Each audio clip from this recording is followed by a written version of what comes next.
Muito bem, pessoal. Agora vamos trabalhar com campos estocásticos. Tem uma aplicação enorme e eu tenho certeza que vocês vão gostar. Provavelmente essa daqui é uma das aulas que tem as figuras mais bonitas em todo o curso. Então, continuamos aqui. Spatial Process é como é chamado, né, a data de hoje. Então, o nosso objetivo é gerar um campo randômico e depois colocar correlação entre as variáveis estudadas. Minhas referências aqui, vários materiais do professor Sanjay Awardi, que é um amigo meu que trabalha na UMass Amherst.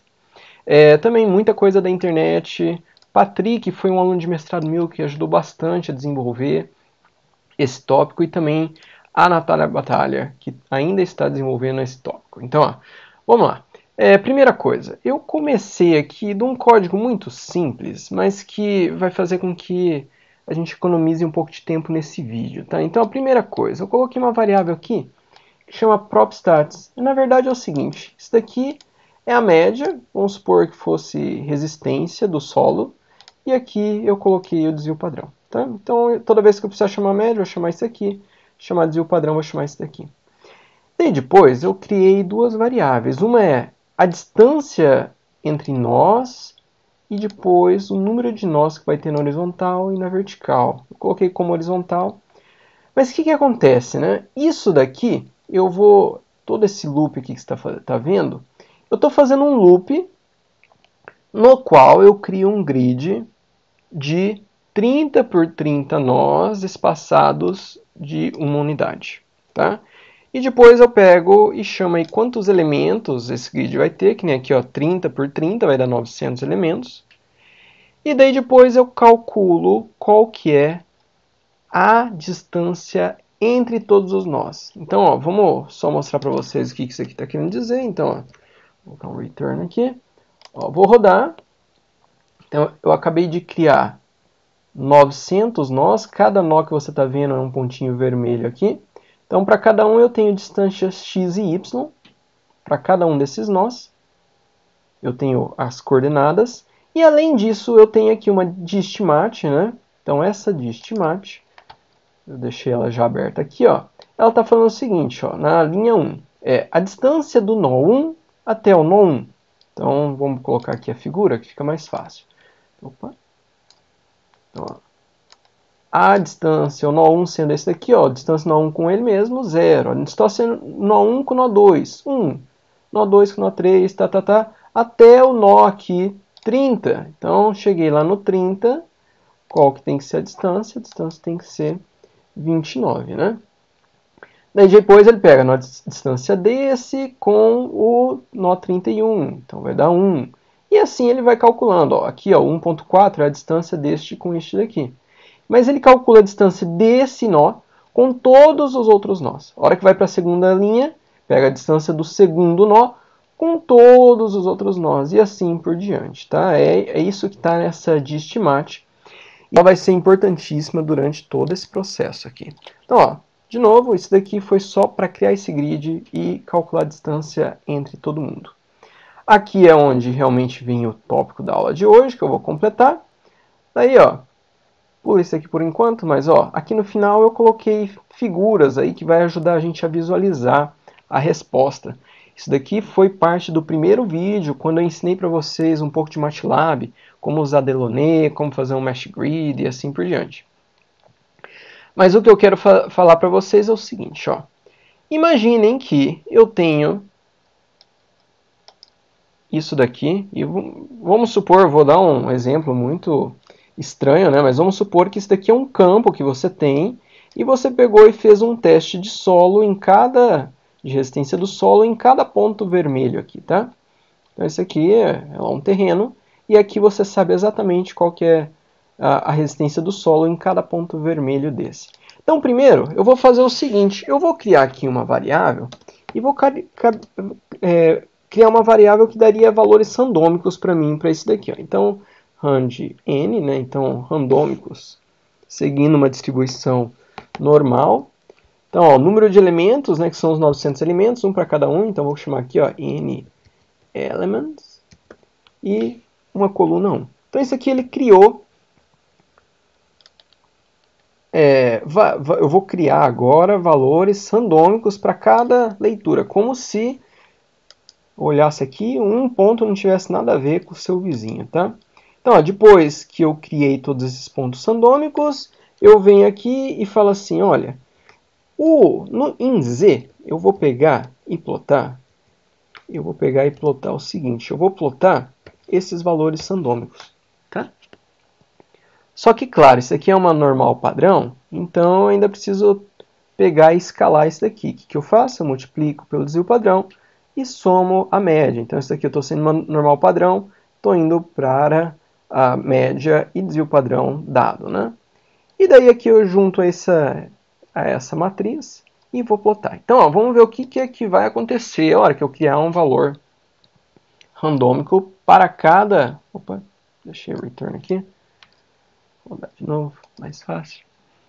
Então, ó, fechar isso daqui. Ó, então, o que é que está acontecendo? Cada ponto desse está tendo um valor randômico de resistência. Então, se eu pegar aqui e olhar a superfície criada, né, veja que eu posso pegar aqui qualquer um desses nós, vamos supor, ó, este nó com este nó. Eles não têm nada a ver um com o outro, eles nem sabem que existe um vizinho. A seleção for totalmente randômica, e por isso que você vê aí essa superfície totalmente sem nenhuma correlação entre os nós, né? Muito bem, o que eu preciso, o que eu quero fazer é correlacionar os nós. O que eu estou querendo falar? Eu estou falando, ó, se você pegou e fez um ensaio aqui de resistência do solo, o vizinho não é para ser muito diferente, assim como o outro. Só que isso daqui vai ter um fator de escala, que à medida que você sai o mais longe desse, que nem esse ponto aqui, vai ter uma correlação muito pequena com o valor que você teve do ensaio que você fez aqui em 00, ok? Então eu preciso pegar e dar essa informação, eu preciso falar, olha, vamos pegar e fazer as coisas ficarem correlacionadas. Então uma correlação espacial. Veja bem, existem regras para serem feitas essa correlação espacial e tem equações que levam você a chegar em qual que é a correlação que tem entre essas variáveis, tá? Tem esse livro que eu gosto muito, do Rasmussen e do Williams, que chama-se Gaussian Process for Machine Learning. De fato, você vai falar, mas eu não estou aprendendo Machine Learning, estou aprendendo confiabilidade. Mas desculpa, isso daqui, na verdade, o pessoal de Machine Learning usa muito mais do que o pessoal de confiabilidade. Então, vamos para a literatura que condiz. E daí, aqui, ó, vamos aumentar um pouquinho. O Rasmussen e o Williams, eles falam o seguinte, olha, essa função de covariância chama-se Squared Exponential Covariance Function, que é o que eu quero saber. Ele diz isso daqui, ó, Squared Exponential is probably the most widely used kernel within the kernel machines field. Ou seja, essa daqui é a função mais utilizada para mostrar a covariância entre nós. Ou seja, a correlação entre nós, né? E realmente, essa daqui que eu vou usar com vocês, tem várias. Basta você vir a esse livro ou alguma outra literatura sobre o tópico e você vai achar várias. Mas essa daqui, de longe, é a mais utilizada. Então, ó, vamos pegar e implementar ela. Geralmente eu dou uma carinha um pouquinho diferente nela, ó, que nem... Isso aqui é uma das publicações que eu tive. Geralmente, eu mostro com desse jeito aqui, ó. KS é exponencial de menos alfa r ao quadrado. Sendo que esse r ao quadrado aqui é a distância entre os nós. Então eu mudo um pouquinho, só porque aqui na verdade esse r quadrado eu mantenho. Mas o que acontece? Tá, o negativo aqui eu também mantenho. Mas isso daqui dá uma constante, na verdade. Eu prefiro colocar a constante sendo o alfa, tá? Eu acho que fica mais fácil de visualizar o que está acontecendo ali e também para mudar as coisas, né? Então vamos pegar e colocar essa função. Então, ó, o que eu estou falando? Eu estou falando o alfa, isso daqui é uma coisa que eu vou dar para ele. Então eu vou colocar aqui os alfa de 0.01. Daqui a pouco a gente vai brincar com ele, não se preocupa o que significa esse valor. Então, ó, a matriz de covariância, eu vou chamar, na verdade, vou chamar de CORMAT. Eu vou falar o seguinte, ó, então, você viu aqui na equação, ó, exponencial de menos alfa r ao quadrado.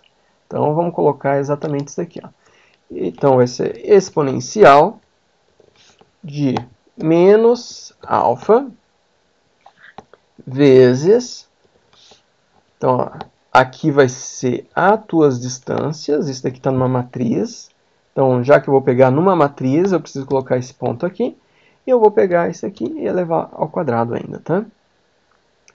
Muito bem, então isso daqui, o que vai me dar? Vai me dar uma matriz com o fator de correlação entre todos os nós.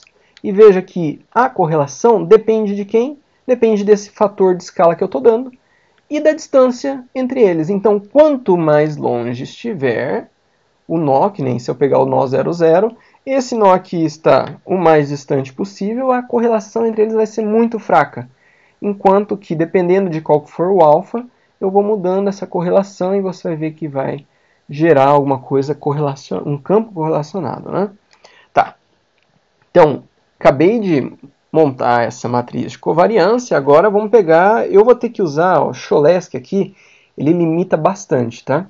Então, eu vou já usar direto o SVD. Então, para usar o SVD, eu vou ter o que? As saídas minhas vai ser U, S e V. E eu vou usar aqui do MATLAB a função SVD. E eu vou fazer o SVD do CoreMat. Então, eu vou decompor essa matriz em matrizes U, S e V. É isso que vai acontecer. Muito bem, gerei os valores randômicos, só que agora eu quero que isso daqui, na verdade, esteja correlacionado. Bom, o que eu preciso fazer? Ó, em vez de eu pegar ele cru aqui, sem correlacionar, vamos colocar a regra de correlação, que é U vezes a raiz quadrada, que é a square root, vezes, aqui dentro do square root, vai o S. Então, o square root S vezes Uzinho. Muito bem. E daí agora já é para dar para mim qual que é um campo correlacionado com esse fator alfa. Então, esse fator, quanto menor, a correlação é maior leva uma distância maior para ela degradar, né? Então, ó, vamos rodar aqui para você ver. Então, ó, essa daqui, veja, eu estava trabalhando com essa plotagem, mas essa daqui é mais bonita, né? Vamos usar o bonito. Eu sempre chamo de cute plot, né? Lembra que você tinha aquela superfície toda sem correlação nenhuma entre os nós? Agora não, olha só a correlação, como que ela mostra aí uma superfície toda bem comportada, né? Olha, se você pegar esse nó aqui, todos os seus vizinhos têm correlação, ele vai decaindo aos poucos, né? Então veja que todos os vizinhos eles têm valores similares, né?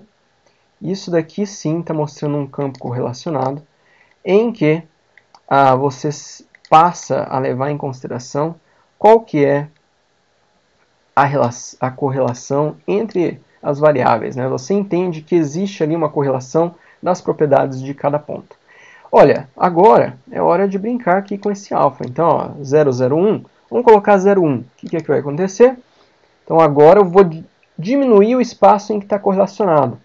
Olha só, então agora, na hora que eu ploto, você já vê mais ondas. O que quer dizer? A correlação entre os nós ela é mais curta, né? Os seus vizinhos não vai até muito longe a interferência do valor desse nó com o valor desse nó, né? Então, aqui você já vê uma superfície um pouco mais ondulada. E ó, se eu pegar e vier aqui colocar esse alfa aqui igual a 1, então fiz 0.01, 0,1 e 1 agora. Olha lá, agora já começou a virar uma bagunça, né? Agora, vamos até dar uma olhada nesse daqui, ó. Agora realmente já está, provavelmente já está sem correlação nenhuma os nós, né? E com isso sim você aprendeu a fazer campos correlacionados. O pessoal usa muito isso na parte de quando faz previsão de ações e assim por diante. Vou mostrar algumas das aplicações aí que eu tenho feito. Ó, essa daqui é uma publicação em que a gente analisou o efeito da variação nas características do solo para uma estrutura que chama-se um tubo metálico corrugado. Então, para quem não conhece os tubos metálicos corrugados, eu acho que eu tenho aqui uma foto. Não tenho. Mas é um tubo e ele é enterrado, ele é todo corrugado, como se fosse uma telha, aquelas telhas onduladas, tá? Então, ó, A gente criou os campos, que nem eu acabei de mostrar para vocês, até é bem semelhante aqui as figuras, né? E daí a gente pegou e falou assim, bom, vamos ver, porque se eu pegar e fazer o furo aqui no centro, eu vou ter propriedade diferente ao longo do meu tubo, né? E no que isso vai resultar? E daí nós fizemos toda uma análise, levando em consideração também que você poderia ter lugares aqui perto do tubo, embaixo do tubo, que você não consegue compactar bem a hora que você, depois que você faz você faz a escavação, coloca ele, depois você completa com solo, também fizemos isso, né? E fomos analisando aqui tudo o que acontece com o tubo, porque o meio ele não é homogêneo, ele tem uma heterogeneidade e tal qual precisa ser analisada, né? Bom, outro estudo que a gente fez para a Petrobras, que foi publicado numa revista bem famosa, chama Oil and Gas Science and Technology. O que a gente fez? A gente fez a mesma história do estudo de campos, que você tem correlação entre as variáveis, só que agora quando eles estão furando um poço, né, inclinado ou vertical, nesses campos heterogêneos. Então, vou mostrar aqui, ó, o que é isso daqui? Eles estão furando um poço, só que eles estão furando o poço no meio aqui que ele é todo heterogêneo, né? Então, o que a gente faz? A gente criava os campos e fazia aqui a perfuração ao longo desses campos, ou também inclinado, e daí com isso a gente conseguia determinar, tem todas as variáveis aqui, mas a gente consegue determinar, veja aqui mais uma vez, um campo homogêneo, um campo heterogêneo, a gente consegue determinar as janelas de operação, ou seja, quando que é seguro ou não fazer a perfuração do poço. Então veja, tem uma série de aplicações e tenho certeza que você também vai descobrir a aplicação que convém mais com a sua área de atuação. Muito obrigado, até o próximo vídeo. Tchau, tchau.